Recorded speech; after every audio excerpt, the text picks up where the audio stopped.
वहां सतलोक में देखा परमात्मा को बैठे तख्त के ऊपर, और इधर से गए जिंदा के रूप में वो दूसरे रूप में, और फिर जाके उस ओरिजिनल स्वरूप में परमात्मा जिंदे वाला स्वरूप उसके अंदर समा गया।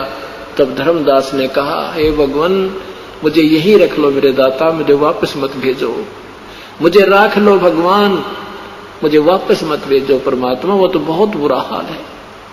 राख लियो महाराज हमसे बिगड़ी है मोहे, राख लियो महाराज हमसे बिगड़ी है, बिगड़ी है महाराज हमसे, बिगड़ी है महाराज हमसे बिगड़ी है, वहाँ मत भेजो भगवान, वो तो काल की नगरी है, हमें मोहे मत घालो महाराज, काल की नगरी है, मोहे राख लियो महाराज हमसे बिगड़ी है।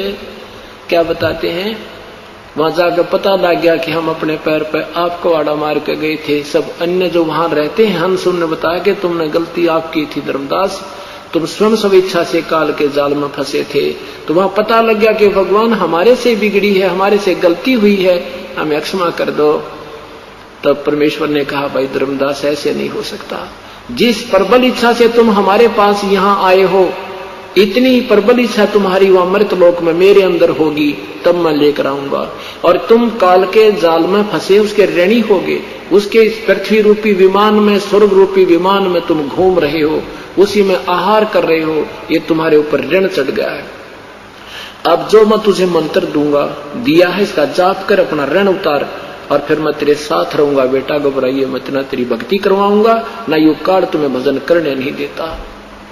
ऐसा कहकर के तीसरे दिन उसकी आत्मा को वापस छोड़ दिया। अब हम इतने बेईमान हो गए, और परमात्मा ने कहा कि मैं काशी बनारस में जुलाहे का काम करता हूं, नीरू मेरा मुंह बोला माता पिता है, नीरू और नीमा, और वहां रहता हूं। पर पेट जची को ना कि सचमुच यही होगी, यकीन नहीं हुआ तो धर्मदास बांधवगढ़ से चलकर वहां पहुंचा।